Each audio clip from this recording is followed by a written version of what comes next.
Happy Sunday, everybody. Welcome to another episode of Futbol Unfiltered. I'm your host, Carl-Philip. I'm with my co-host, Alain Livier. What's going on, my brother? I'm doing great, coach. How about yourself? I'm doing well, man. So, this is the show that we keep everything raw. That's why we call it Futbol Unfiltered. So, before we get started, Alain, what's the most unfiltered things that you want to share with the audience today? PSG, baby. PSG. That's what I want Yeah, to share. That's what it is. We called this out earlier this year. We keep saying we had the scores, and I know you can share with America the outcomes. I predicted the win. I predicted the outcome. I believe in PSG. I believe in Dembele, Luis Enriquez, manager of the century. Point there you blank. go. So anyway, for what Ale is alluded to, so let me play it now. So we're gonna see what Alan's talking about. Um, if Arsenal scores first, I think that will change the entire dynamic of the game. Look, to make a long story short, we're looking at potentially either a 3-0 or 1-1 going to overtime and penalty kick. I think we're gonna see what happened between like Bayern and PSG the first game. No, no, we're not too. So, Alan, what's your prediction? What's your prediction, Alan? Back at it, Alan. You predicted it. So you said that the game would go if. Oh, you said it right, man. You said if Arsenal score first, which is what happened yesterday. The game's gonna end up being 1-1, and the game gonna go to penalty kick. And hey, you got it right, man. So congratulations, Alan. That was a Thank great you. prediction. Thank you, So sir. so yeah, but I know you're excited. You're a PSG fan. PSG won the game, but what does that mean with PSG winning that the Champions League on a back-to-back? That was the first time that happened since Real Madrid did it. So what do you think? What message you think PSG is sending to Europe right now? I think it's a big message. I think they have a strong culture. I think from a coaching standpoint, they have a good coach who believes in its players. He believes in his players and he believes in the organizational culture. The players believe in themselves. When you look at this team, man, you see a lot of unity, a lot of brotherly love. I don't think there's anyone there with a high ego. I don't see people trying to fight in within the team. They're not fighting out there on the field. I think they're fighting against the opposite team. So I feel like from a managerial standpoint, the club overcame a lot. The moment that they got rid of Mbappe, Messi, and Neymar, it's a whole different team. Luis Enriquez's philosophy is working. He believes in having 5 to 6 players that can save 12 goals versus one player that scores 40 goals, and you see it every day. Dembele, again, for me, should become the Ballon d'Or, should win the Ballon d'Or this year. Again, I think not only because he's a great player, but I think he has displayed the leadership needed to win this award. And we haven't seen what France is going to do in the World Cup. The World Cup is about to start in a couple of weeks. And can you imagine if France ends up winning this World Cup? Wow. Wow. That's what I'm going to say. Yeah, like I said, PSG. When you're looking at the game from yesterday, PSG was the better team. Arsenal, outside of the goal they score, you could tell that Arsenal they just wanted to defend the entire game, and I knew that they was gonna be in trouble because you gotta be able to possess the ball, and I felt like Arsenal could not do that. And I don't know what Arsenal strategy was. I mean, I can see Arsenal strategy was playing good defense and also try to get a PSG, in counterattack. But what we see is when you play defense constantly, things gonna happen. Just like that PK, that got awarded, and that's how PSG score.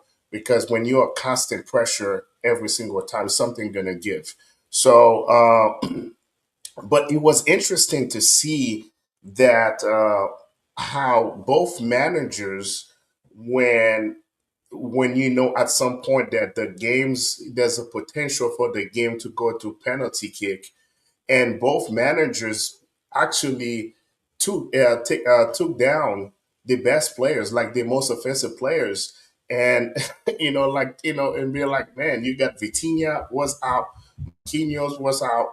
And then they put it in the feet of the young guys, Due, to be like, hey, if we're gonna win this in penalty kicks, and Arsenal did the same thing too. So I mean, this it was weird to me to see that when you have both teams playing PKs and they put the guys who actually are not what you call penalty takers to be on the field to for that decisive moment. Usually you see the opposite, like they bring people in that they know that are really effective penalty takers to be at that part of the game so they can actually score PKs. But this part around, I saw that it was the opposite. But those guys, they get paid big money, so they know exactly what they're doing. But I thought that was kind of strange a little bit.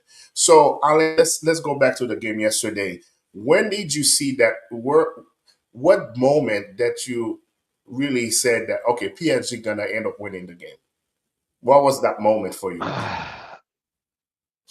I that's a very good question because it was a tricky game in the sense that when I saw Arsenal score first, right in the first half, because of the ricochet that happened, and then Hmm. went 1-0, I said, okay, I expected um, PSG to quickly, score again. But what we saw was totally different. Arsenal didn't come to win the game. Arsenal came to just play defense and blocked the back. And then when you look at the stats, and I'm going to let you speak more about the stats, but you and I Hmm. both know they had a 75% versus 25%, possession time with PSG having the ball 75% of the time with the most passes. So they pretty much dominated the game. Yeah, So my concern was I know PSG was the better team yeah, going into the game. But what I was worried about is like you've seen in so many games in World Cups and in big games where sometimes the most dominating team could end up losing the game yeah, because that's the way soccer is. You just never know. You could yeah, have one counterattack, one mistake in the back end, and here you go. You score again 2-0 and it's over. Or when it got tied 1-1, they could have scored when they finally decided to play during overtime. There was a few moments where Arsenal said, "You know what? Let's just try to play offense for a while." mhm, And you saw there were some gaps in the PSG defense, because they spent the entire game playing offense.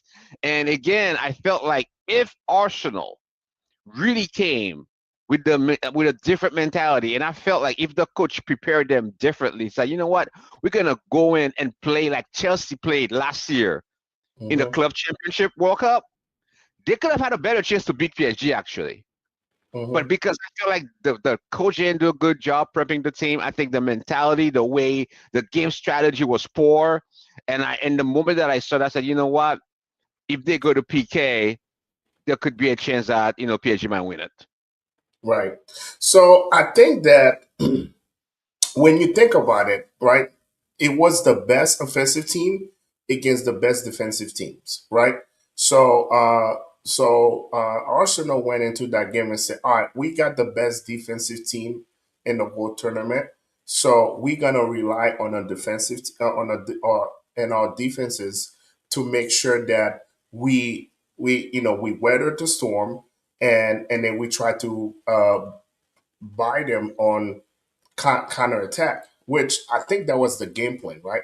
They wanted to make sure they play solid defense, and when they have the opportunity to score, they score because they feel like, we have a good defense and the defense gonna hold up. So, but I think the biggest problem when I see that it's always dangerous is, yes, you can have a good defense, but at the same time, you should be able to possess the ball. You should be able to contain the ball and possess Mhm. it, because when you play against a team that constantly put pressure on you, you don't want to keep turning the ball over, and then next thing you know, you back at playing defense again. Because what's happening is when those guys are throwing that many numbers at you constantly, at one point something gonna give, right? You got somebody gonna get tripped, or somebody's gonna be reckless, which that's what happened in that PK yesterday. Somebody's gonna get reckless, and then next thing you know, you give that team an opportunity to score a goal. But you're right. I felt like, when Arsenal started the game, they were a little bit very aggressive. They were like, okay, we're gonna play. And then once they scored, I think they got comfortable. They were like, you know what, this is what we got. We're gonna rely on it. Uh, and I felt like, even though they were winning 1-0, I never felt like they were dangerous, right? I never felt like, when they had the ball on the offensive third, they were gonna make something happen. I mean, Saka did not play a great game yesterday. And I did not see the guy on the Arsenal side that really gonna be like, man, if this guy get the ball, something magic gonna happen. Which that was different for PSG, right? When you're looking at PSG, obviously you have Dembele, you have Due, you have, I mean, when they put Barcola, and then you Coca-Cola have, came strong. Yeah. yeah, and then you have that one kid, number 7, I couldn't think of his name. Uh, Gomez. uh, no, it's not. No, yeah. So, and then when you're looking at all those guys, you be like, man, it's a matter of time for PSG to score. It was a matter of time for PSG to score. So, yeah, you absolutely right. Sometimes the team that possesses the ball the most, it's not a guarantee that they're gonna win the game. I mean, it's a game that you have to put the ball in the back of the net. You have to score more than the, even though it sounds cliche, but you have to score more than the other team. But uh, I felt like Arsenal could have done more, and and they play in a way that when they get to the PK, they just hope that the luck was on their side. Because I felt like Arsenal, it's a much better team to play the way they played yesterday. That's my take on it. So now, before we move to the next topic, what you kind of mentioned that when you start celebrating about PSG winning. So what does that win, say to the legacy of Luis Enrique? Oh my goodness. I think, man, this guy, I don't know what it is about Luis Enrique. I really like him. And to be honest with you, I did not know him well as a coach before, right? You probably know Hmm. him better, but I wasn't too much into the coaching before. Hmm. I knew him as a player when he used to play for Spain. But I just love his philosophy. I there's something about a coach that he's highly confident and believes in his players Hmm. and doesn't seek publicity, doesn't seek, superstardom. He Yeah. comes in, he believed in his team on day one. And he said that he was not afraid of any other European teams because he knew he had the best players. So I think not only winning the UCL, man, winning it back to back with a team without Mbappe, with a team that came from far, that came from financial distress with a bad reputation, and rebuilding that franchise and winning. And now they might even go and win it again next year. You don't know. The players are still young. Can you imagine? They Yeah. could potentially be one of the teams to do a three-peat.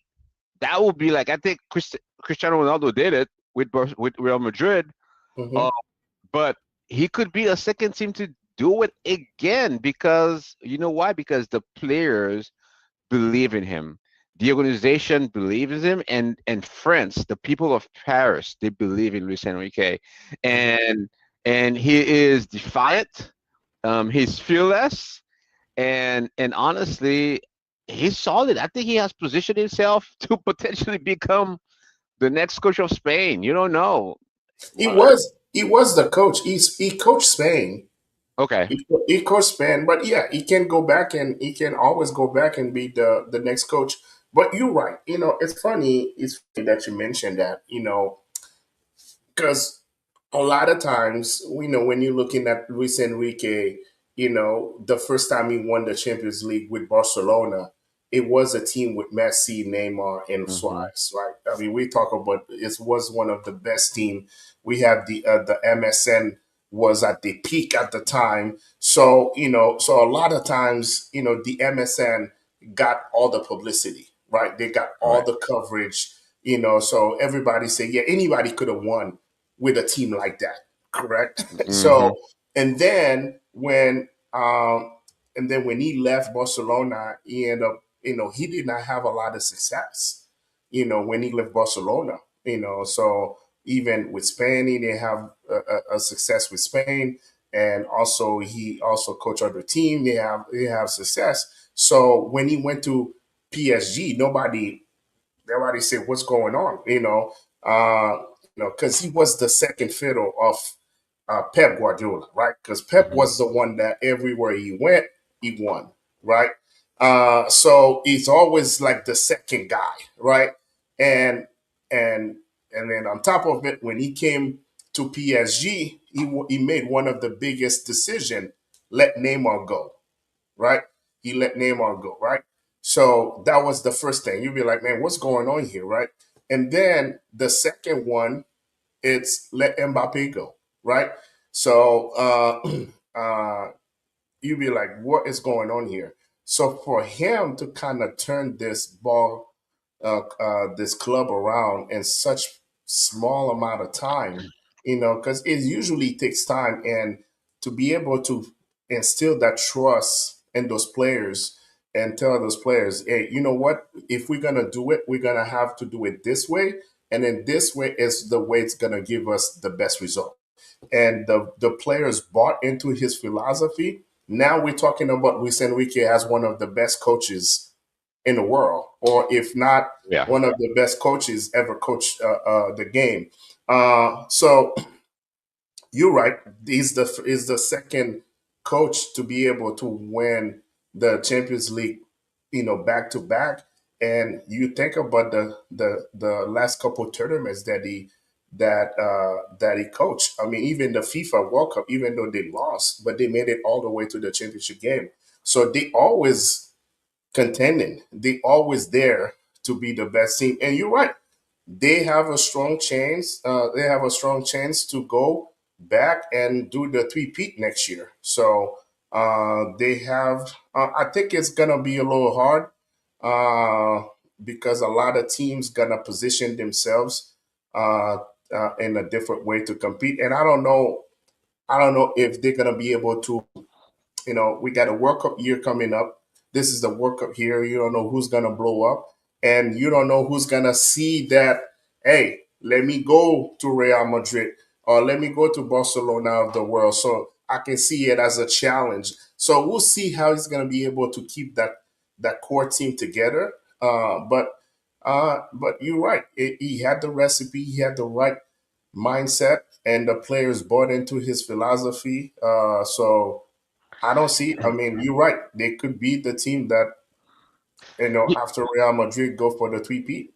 You know what's unique about Luis Enrique, and which is really rare? There's not a manager in any sports today, whether it is the NBA, the NFL, or any soccer team in Europe, that will be willing to lead a franchise without having one or two superstars. You Yeah. know, they need that brand recognition. They need those star players, so they could have instant credibility for their program or their franchise, not only from a winning standpoint, but also from a marketing standpoint, right? And Hmm. Luis Enrique did not take a chance on Bocola, Dembele, Due. No, he believed and invested in those guys. And what's so Yep. funny, the entire organization backed him up. And I think Hmm. that's what people are looking. Yesterday, I was watching the game. There was a lot of other managers, in the stand, watching this, trying to Right. understand. Even the people from Real Madrid, we have who has the most players, a lot of money. They're pretty well off.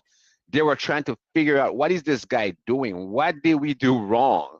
You know, he doesn't have fights in the locker rooms like Real Madrid is having right now. No, he's running a clean operation. And I remember, and I told you that like 6, 7 months ago when they hired Ancelotti for Brazil, I told you I wanted Luis Enrique to coach Brazil. So I don't know. That's another topic. We'll get to go and talk about Brazil in a few, but And that's if your that's how segment, much I believe in Luis Enrique.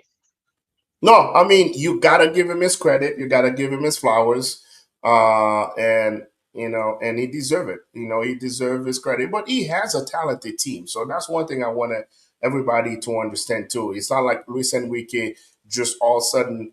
I mean, those guys. He has a talented team. He had world class players in his team. They're not a bunch of players that just They're believe not in the known. philosophy, huh? They're not superstars like the Messis and the Yeah, but Mbappes. but they talented. I mean, Yeah. Vitinha is probably. I mean, they're talented. Vitinha is probably one of the best midfielder in the world. Fabian Ruiz is also very solid. I mean, those guys they're doing also really well with the national team. So yeah, they're not people that you just turn on TV to just to watch them, but they are talented.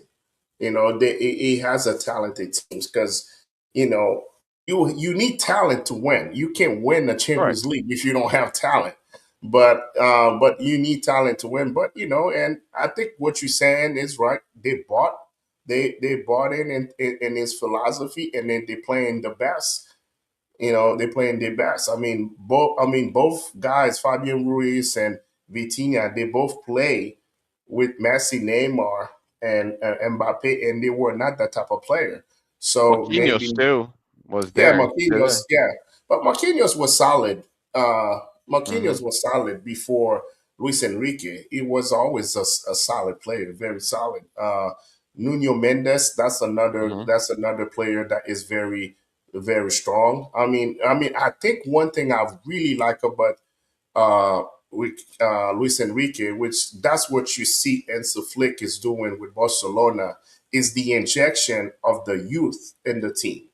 Like, that's where I see, compared to other teams, like, you see in Europe and, Real Madrid in particular, they like to go after the stars and build the team with stars. Hmm. Whereas you see Barcelona and Luis Enrique, they get those guys that came from PSG. They get those guys that came from the Barcelona school, and then they raise them up and then make them play for the team, I said for the national team, for the senior team. So I think that's one thing that you can see that uh, Masia mentality that Luis Enrique got from FC Barcelona is taking the same mentality over PSG, which is uh, the development of the youth. I mean, you see Barcola, he came from the PSG ranks. Due, same thing, coming from the PSG ranks, and those are the things that I feel like is very noble from Luis Enrique, and then you can see the fruit of that as well too. So uh, anyway, so that's good. Again, Alain, congratulations. You being high on your team. You just didn't become a fan this year. You always high on PSG. So congratulations again. So it's well deserved, and they were the best team in Europe, and they deservedly won the championship like everybody expected. So now let's give the women some love too. So last week we had Lyon was playing against FC Barcelona. As a matter of fact, our very own Melchi Demone is playing for Lyon, and man, Barcelona just took it to them, man. What went wrong, dude? What went wrong in that game? Man, they control the match since the beginning. I mean, the midfield, was totally dominated. The limited possession, Melchi was totally absent. there was no way. I felt like Lyon was totally possessed. What I saw watching this game was exactly what I saw when Chelsea played against PSG at the World Cup, the close World Cup last year, where you expected a PSG to come strong and be dominating. But that wasn't the case. Chelsea was the team since the beginning of the game that was dominating. So what we saw was Barcelona again pressing, pushing mistakes from Lyon, making sure that they scored over and over and over and over, they just couldn't. I think there was opportunities during the game where Lyon could have scored, but they missed those opportunities. Either they shut the ball, they give it to the keeper, or it went on the side. And when you're playing those types of games, you cannot miss any opportunity. So kudos to Barcelona. I think Barcelona was again mentally prepared, and I think Lyon was shocked. I think they couldn't recover. I think they lost their mojo, and I really wanted Belgium to win this one, but hey, that's what happens in sports, right? The best team won, and Barcelona was the best team. Yeah, I mean, you think about it. Even when Barcelona was winning 2-0, you could tell that they need one goal to get back in the game, and then you could tell that the game got away from them, right? And then also we're talking about Melchi, right? Barcelona very respected Melchi. They say, you know what? If we're gonna win this game, we're gonna have to have the other players beat us. So what they did, every time Elchi had the ball, they put body on her. They were fouling her. They was like, no, you're not gonna beat us. And that's what they did, which is a great strategy. So that tells you that they did their homework. They know that Belchi is the best player in the other team. So the first thing they did, they tried to take it away. And couldn't do anything. I mean, she was non-existent. Even though she had a great ball, she played a great ball to someone to have an opportunity to Yeah, score, but they she missed it. missed it. Yeah, she missed it. But that's what happened, right? When you have a player that is that magical, all they need is one opportunity, like to pass the ball to get a great assist. But unfortunately, the girl could not capitalize on it. But Barcelona, you're right. Barcelona was the better team. They controlled the game. They controlled possession of the game. And when Lyons tried to push to try to score, and then they got stretched out, and Barcelona made it pay. And that third goal was the killer. When she scored that banger, I was like, game over. But you see that when the game was still 2-0, you'd be like, as a like for us, we were rooting for Melchi, right? We were like, man, all they need is one goal to get back in the game. And I thought Lyon was thinking that way as well too, and said that when it just need to get one goal to get back in the game so they can shift that momentum uh, on their side. But Barcelona was the better team. So they Look were at the you. better. You're happy, huh? You're finally you Yeah, got I your mean, you got some. You're rooting for Barcelona or Lyon? I'm curious to know. I'm gonna be honest with you, man. I was rooting for Melchi, and I was watching the game with Mateo, my son Mateo, and he said, "I can believe that you're rooting against Barcelona." I say, "Hey, Mateo, I mean, I'm not gonna be unhappy that Barcelona won. I mean, if Barcelona end up winning the game, I'm gonna still be happy for Barcelona because that's my favorite team.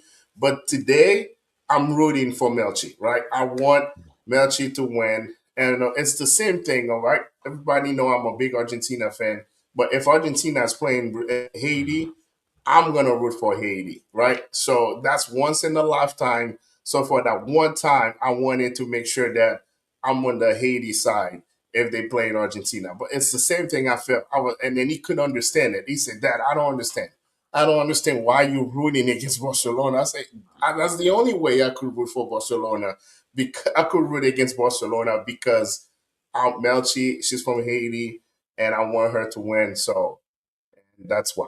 So anyway, uh, so what do you think? What do you think?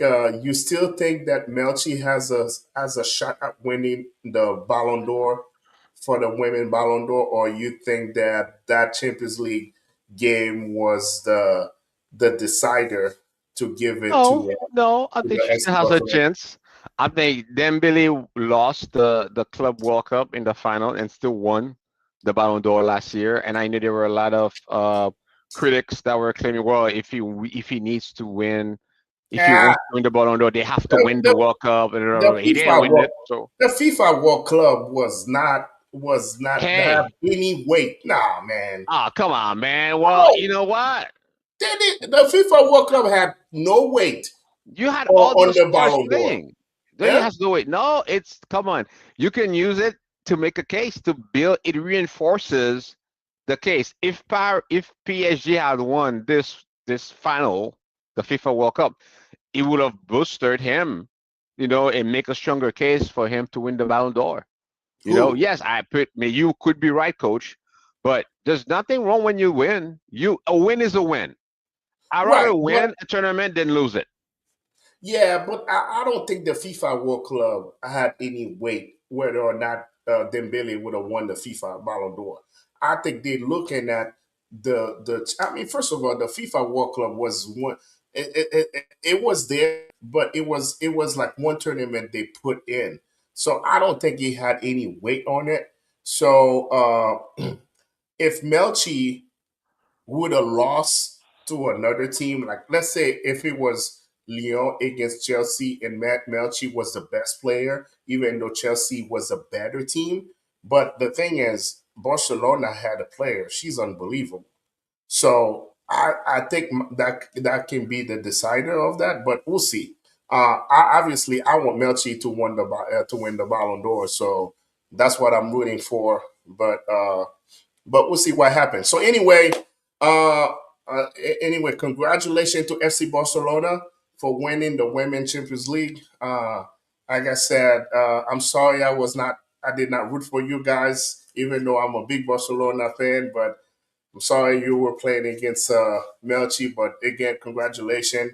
Barcelona was the better team, and they deserve to win the game. So now, Alain, let's talk big things now, man. The World Cup. I mean, tomorrow will be the 1st of June. You know what that means? World Cup month. So the World Cup is near. And what is going on with your boy Neymar, man? What's going on here, man? Okay, first and foremost, Neymar is not my boy. Okay. Let's just be clear on that, coach. Let's not start. You're trying to poke me. He's not my Uh, boy. I never wanted Neymar on that team to start with. I told you that was a waste of a seat. I think there could be other Players. strikers that could take his spot and make a difference. But you know what? Ancelotti wanted to be political. He didn't want to take take the risk of not bringing Neymar to the team, and that's why Neymar is on that team. There was a lot of pressure, a lot of political pressure. The Yep. fan base, the population, the people of Brazil, they claim they want Neymar. They think he's going to be their savior. He gave it to them. But guess what? Now he's suffering from a calf injury. He's going to miss the opening game. We don't know how long he's going to be out. He could miss the opening game, the second game. He could miss the entire first round. He can God miss the knows entire. when he's He going to can come. he can miss the entire World Cup. I mean, you think about it. Any lower body injury that you have, I mean, it's very hard to recover from them, right? Because the one thing you're seeing, you're not running, right? You're not running, so your stamina is not even there. When everybody is far ahead, you're behind. So I mean, if you break your arm when you don't need your arm to play soccer, but when you have a calf injury, which is very very problematic, right? It And is. It it, is. it's very problematic. It's as bad as saying that you have an ankle problem or you have a knee problem. I mean, calf. Yeah, you absolutely right. I thought that Ancelotti make it was a political call because when you have the whole nation, and then also Ancelotti, he's not Brazilian, you know. Exactly. So you have the entire nation, even the president of the country, pressuring you to bring Neymar to the World Cup. So here's the thing I have to say. Like I said, we talk about Neymar multiple times on this show. Neymar is very talented, but Neymar is not the Neymar he used to be. it's sad that Alex is not here because that's the one thing we always want to talk to Oh, Alex about. Neymar is not the same he used to be. It's not the Neymar of the 2018. It's not the Neymar even of the 2022. The minute that Neymar went to Saudi Arabia, he hasn't been the same player. He hasn't been healthy, since he went to Saudi Arabia. And the part that killed me about the whole Neymar thing, if you really wanted to play that World Cup so bad, you did not take any advantage. Like give yourself 1 year. You say, all right, I'm gonna get myself ready for the World Cup, and I'm gonna be in the best shape ever. So Neymar started taking the whole World Cup thing seriously in the last couple months when he wanted to really make the team because that's where you see Neymar at the gym doing all kind of stuff. I was like, dude, that's a TikTok social media campaign. That's why he took yeah, seriously, coach. that's what I'm saying. I was like, dude, you should have done that, last year. Get yourself ready. Get yourself ready. I mean, when you're on social media, you're showing more stuff that have no relationship with soccer than anything else. So that's one thing I like. That's one thing I was like, man, guys, come on now. If you really wanted to play in the World Cup, you should have taken about it seriously. I mean, you're looking at, not to try to compare Neymar with other players. We're looking at somebody like Cristiano Ronaldo. Look at how he's keeping himself in shape. Even Uh, Messi used to be so. yeah. I mean, even though he's not the same player, you think about it. Neymar is only 34, 33 years old, 34, 33 years old. Cristiano Ronaldo is 41. Messi is 39, right? So, and you're looking at those guys, man. I mean, even though, Messi never really said that he was going to play in the World Cup, I mean, you just knew he was going to play, but you saw that he was taking the steps to get himself ready because that's one thing that he makes sure that everybody knew about it. He said that if he doesn't feel like he's ready physically, he's not going to the World Cup. And he makes sure that if he wants to play in the World Cup, he has to get himself physically ready for it. And that's one thing I feel like, Neymar, you old now, you're not the same player you used to be. You have a long history of injuries. You should be taking care of yourself, especially if you want the World Cup to be, your going away party. So that's one thing that I feel like, I kind of I kind of put some blame on him. I was like, dude, if that was your goal, you should have taken it more seriously. So that's my opinion of it. So I wish Neymar a speedy recovery. As a matter of fact, Brazil played Panama today for the World Cup friendly. They beat Panama 6-2, and Vini, score a couple goals. And so I know Alain, I know you're a big Brazil fan. So now we're Oh, talking so, World Cup. so, Now, so Panama is the standard now. Panama is the standard. I'm not saying Panama is the standard, man. I'm just saying that they had a game today. This is not what I say. Don't put words in my mouth. I'm not saying they're in the standard. So let me ask you a question. Now we all in World Cup mood now, right? So what's your take on Brazil? Because I think what we're gonna start doing is in the days leading into the World Cup, we're gonna start Yeah. talking about different teams. Uh, so what's your take on the Brazilian team? So I think Brazil now they give the people what they wanted. They have Neymar, although Neymar is not 100% ready to play, but he'll be in the bench. He'll be the cheerleader. He'll be rah rah. So Ancelotti is thinking, you know what? Let me have this guy with me. It's better to have him here next to me than have him stay in Brazil. So in case that something happens, they don't blame me that I didn't bring him over. So he got this done. Now he took a chance, with the players that he has. I feel like with Marquinhos winning the European tournament yesterday. You have a couple of Brazilian that were in that game. You have a few that were played in Arsenal. So I think there's a lot of good players within the Brazilian team. Now, is Brazil ready for the World Cup? I will say yes. Are they gonna go to the next round? Probably, probably they will go to round of 32, right? Am I right? Round of Yeah. 32. Yep. Maybe they'll get to the round of 16, and then we'll see.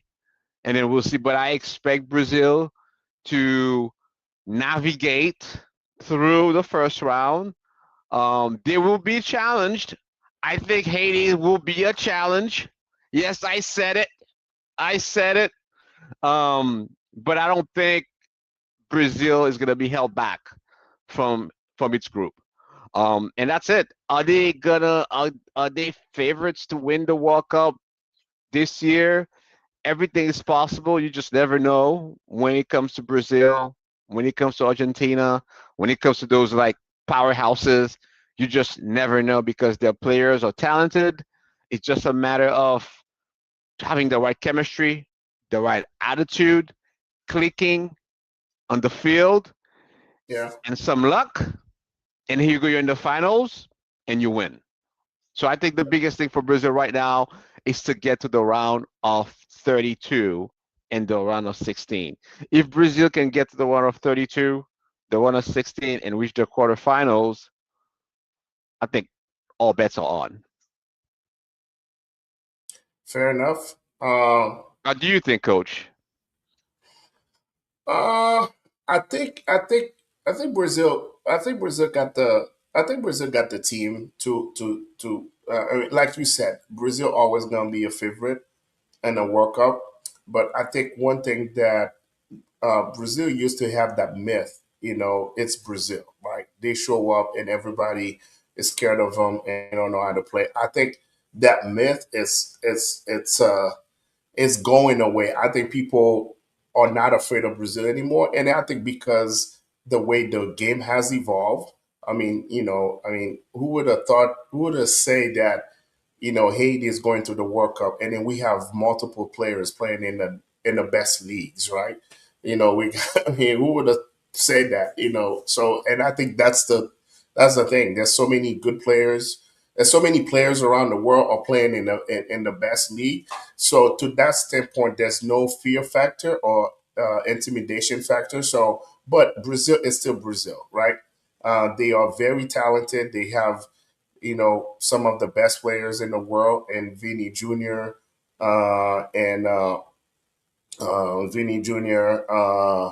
Martinelli that played yesterday, Endrick. Uh, and, we've seen that movie before, right?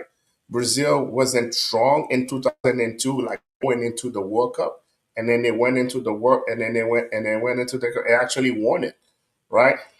So it could happen, right? And like you said, you gotta take one game at a time. As long as you stay healthy, right? You stay healthy, and then you make it count when it matters, right? So anything can happen. So the only thing I would say is, as a chemistry, I feel like the team is missing a lot. And then you can see that from the last couple, when they play against better team, the last couple of games they play, you see that they're not clicking as a team. Uh, and that's why I feel like, the addition of Neymar also, it's adding more disruption. It's adding more disruption. Now those guys gonna feel like, hey, I gotta play for Neymar, or I gotta make sure Neymar is involved in the game. You know what I'm saying? But he's not the same player that he used to be. So one thing I see that the inclusion of Neymar might bring some kind of egos and stuff like that. But whereas when you have a young team, and then you just go and then make it happen. I think losing Esteval before the World Cup, I think that was a big loss. And then the biggest thing I see with Brazil, the midfield and the outside back are not as strong as they used to be. Because when you're looking at all the team that Brazil had when they won, Casemiro is not the same player he used to be, right? And then the outside back are not as strong that they used to be. When you're looking at Dani Alves, when you're looking at the like of Cafu, Roberto Carlos, Marcelo, I mean, you don't have that strength that Brazil used to have. But again, this is the World Cup. maybe those guys are waiting for the World Cup to make a name for themselves. Maybe that's it. So we'll see what happened. But I'm excited. I'm excited about it. And there's also another thing too. Now, everybody, we got Brazil playing Haiti. So me rooting for Haiti, it's not like I'm rooting against Brazil to lose. So it's a legitimate reason. So this is the first time me and Alain gonna be on the same team, against Brazil. So I hope he's rooting for Haiti when Haiti plays All Brazil. the way. Haiti all the way, baby. But All the I way. know we talk about this, man. It's so ironic, when for how Haitians love Brazil, and to be back in the World Cup after 52 years, and Haiti is in the same group as Brazil playing in a World Cup game, not a friendly, not Gold Cup, but a World Cup game. It's it's Crazy. it's It's it's it's crazy. unbelievable. It's It's unbelievable. historical. And you know what? You just never we just need to win one game, have one draw, and lose one, and things happen. Yeah. I Win mean, one, have two draws. You never know. Things could happen. You just never know. but you think about it, this World Cup, you're gonna have best thirds. So as long as even if we don't finish first and second, if we part of the best third team, hey, we have an opportunity to get to round of 32, right? All right. So we will talk about Haiti a little bit, but the U.S. So the U.S. has a friendly today against Senegal. I don't know if you had an opportunity to watch the game a little bit. So Hmm. what's your takeaway from the game? Yeah, I just look at the highlights. I was looking at some of part of the game. I was shocked. I mean, they looked like they were moving the ball around. There were some good passes. Pulisic did his thing. That score, I think, for the first time I seen him score in a long, long time Yeah, for the U.S. For me, um, Senegal surprisingly came back, where he was able to equalize 2-2, and then I think Bellingham scored the third goal. yeah. Um, I like so him. I really like him. yeah, I was like, okay. Again, it's a friendly game, right? It's a friendly game. The thing with the World Cup, it's like I like the fact that they won the game today. That's gonna give them a boost of confidence, right? That's gonna give the coaching staff, okay, guys, this is what I've been saying. I think Pochettino will be able to say, all right, this is what I've been working on for the entire year I've been here with the US team, and Yeah. and let's get ready for Paraguay. Let's get ready. Who's on the team? You have Paraguay, Australia, and then you have a third team in the US group: Australia, Paraguay, and I think they should be able to beat Australia. I think Paraguay, they should be okay there, right? And there's a third team. Uh, is it Saudi Arabia? No. No, Uh, Saudi Arabia is in the same group as uh, Mexico. Let me let me the let third me. team, I had it.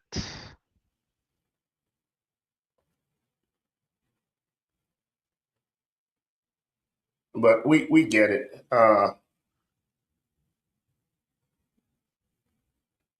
Try to find it. So it's USA, Australia, and Turkey. Turkey. That's Yeah, going to be a Turkey. tough game. Turkey's going to be a Yeah, tough game. yeah, Turkey's gonna. I mean, it's a tough group, right? When So you think Paraguay is about, not, it's not an easy team to beat. yeah, I mean, none of those. And then one thing I would say though, uh, summer is around the corner. Uh, you're looking at the heat, the humidity.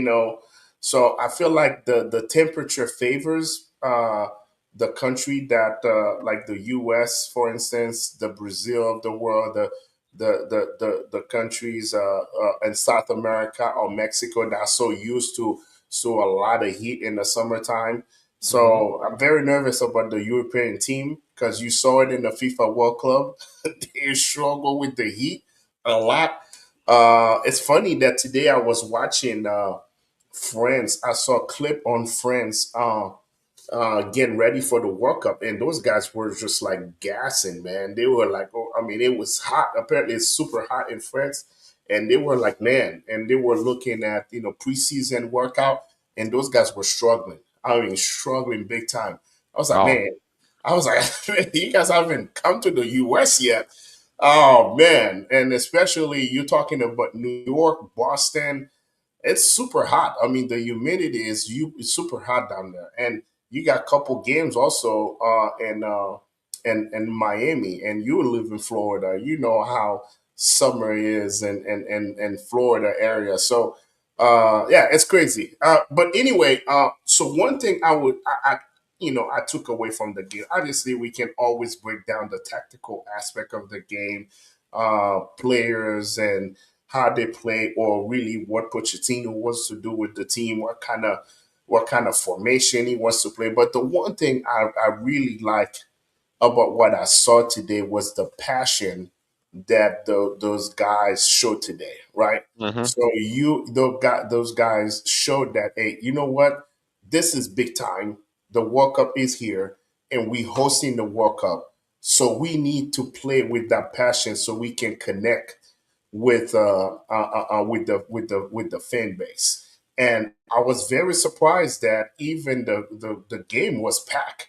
I mean, the game was packed. The game was in Cleveland. The game was super packed. But I think that's one thing that I like to see, because when you the host team, you got all the pressure on you, right? Hmm. Pressure from the fans to perform, pressure from everyone. It's like, man, we the host team, we can just go here and not play well. So that's why it's very important to get the 12 men on your side as soon as possible. And I was not, just like you said, it's a friendly game.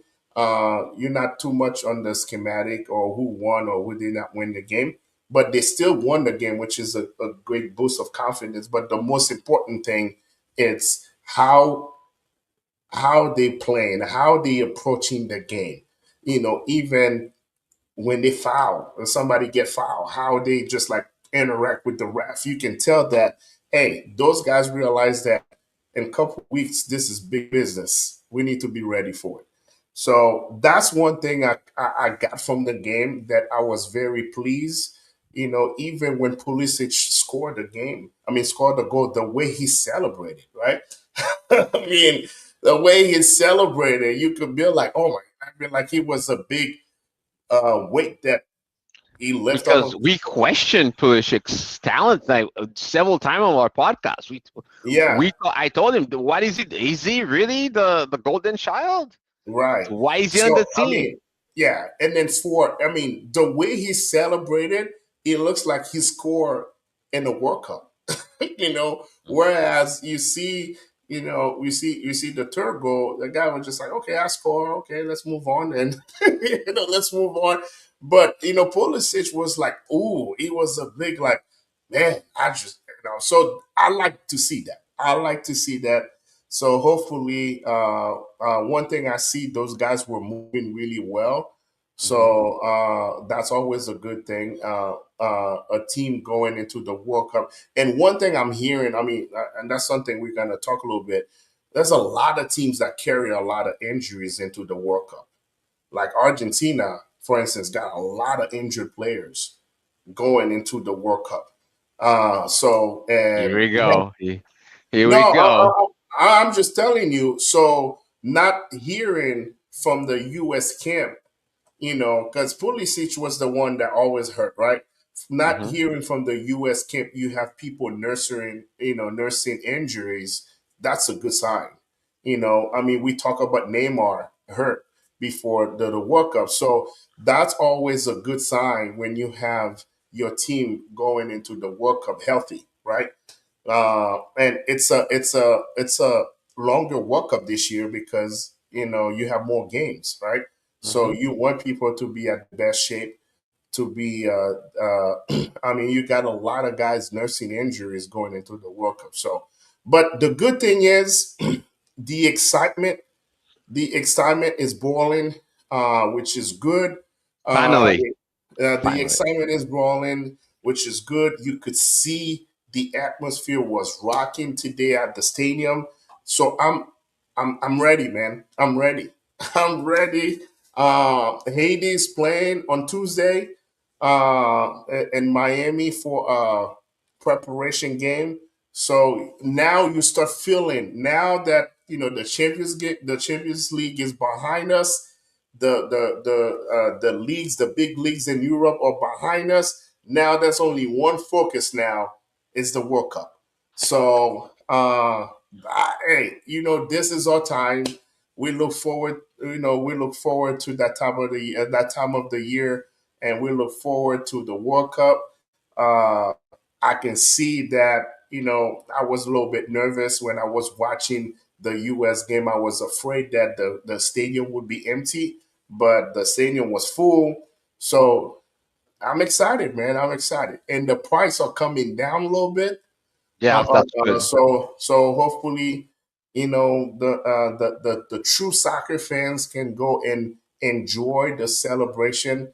So the excitement is there. So I can't wait in 2 weeks to watch the first game between Mexico and Saudi Arabia. I can watch, man. I can't wait to watch it. So Yeah, I'm just hoping that we don't have any injuries. I know it's good to have those friendlies, but I think the players have to be very careful. Don't overdo it. Don't try to be the hero. It's just to get you guys ready and then get you guys a little bit warmed up, but we shouldn't be so aggressive where we risk missing a World Cup because of a stupid injury. So I will ask for all the players that are playing, especially our Haitian players, guys, take it easy, relax. You guys are ready to go. The country is behind you. You know, every single Haitians and all the Haitians friends that you have that are not from Haiti will be supporting you. Today I was with some friends, and we were having a crawfish brawl, and we were talking about the World Cup and the games and how we're excited to go and watch Haiti play. And everybody's with me. Everybody's supporting Haiti. So guys, we got your back. You're gonna do great, and we believe in you. yeah. So as an athlete, you never go into anything thinking you're gonna get hurt, right? So you don't think that way, right? And injuries can happen any time in practice. Hmm. Somebody, So we just, like you said, we just hope we're praying that everybody is healthy, going into this World Cup healthy. But I think the biggest thing for Haiti is I want guys to go into the World Cup with their mental clean. Even though I was talking to a friend of mine, man, this morning. I don't know how many anthem. I mean, how many anthem that Haiti. I mean, it looks like every week somebody come up with a new song. I mean, I can't keep up with all these songs, man. So I was like, hey, can we just pipe it down a little bit, man? I mean, we got World Cup songs, World Cup anthem coming out every week, man. I mean, damn. I mean, let's pipe it down a little bit, man. Let's talk a little bit about the football, what those guys gonna be playing. We don't need any more songs, man. So all these guys, man, all these guys who artists, man, who just rather come out with new songs. Hey, man, hey, I don't need any more songs, man. We need goals. We hate to score goals. That's what we need. Oh, that's Score what I'm goals. saying. We need everybody because all these songs, man, all this pressure, all these stuff going on, man. I mean, I saw Tony Mix and TNC came out with a new songs, man, for the World Cup. Everybody got songs every week, man. We need to pipe Mm. down on that, man. let's let's talk about football, man. Let's make sure those boys are ready and to represent the country. But anyway, so Alain, any hot takes before we leave? No, I think what I will say is like let's watch those friendlies. I think that's what's the most important thing. Let's see like who's stepping up, how the flow is, and I think what you were saying earlier, the team are they clicking? Like the US clicked today. That was a great victory. Brazil beat Panama 6-2. They're clicking. I know we have Germany playing this week also. There's a lot of big teams that are playing. So we're just gonna watch those games, see how the players are, see the chemistry, see how they're reacting to the coaches, how they're passing the ball left to right. Those are the little things we'll be looking for, and then get ready, man. It's gonna be a month of nonstop soccer. So we want to be left alone. They need to leave us alone. That's all we're asking for, and they know who they are. I know, right? I know. Yep, and yep. Yeah, let them come, man. We need fans. We need fans. We need fans, and then we have one player still. Yeah, we're still waiting for his visa. We need people, man. We need to fill up the stadium, man. Yes, we Uh, do. yes, we do. So anyway, Alain, it's been fun, man. Like we tell the audience, we are. This is the World Cup time now. So every conversation, every show, gonna be focused. We're gonna be focusing on the World Cup. We're gonna talk about the World Cup. Obviously, next Sunday would be a show when we're gonna looking at all the teams that playing in the World Cup and maybe come up with some predictions. So tune in next week. It's gonna be fun. So we're gonna try to break down a lot of teams, talk about the different teams, and have some guests also be part of it as well too. We can't wait to have our guests because the following week the World Cup starts June 11th. So it's Sunday, next Sunday. Please tune in.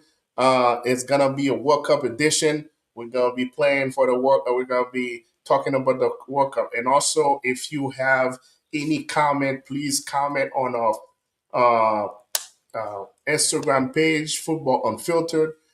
Drop some comments. Is anything you want us to kind of discuss next weekend? Please drop us some comments and also on our YouTube channel so we can start having fun because for all football fans, soccer fans around the world, this is our time. The World Cup is here, and we can't wait to celebrate it with you at Football Unfiltered. Until then, Ale, always appreciate your insight. Your as always good. And also, we have some bloopers that we just dropped today on our Instagram page. Please go onto our Instagram and watch those bloopers. But it's unfiltered, no filter, no script. We just have fun doing it. All right. Until then, until next week. I'll talk to you guys later. You guys have a good night.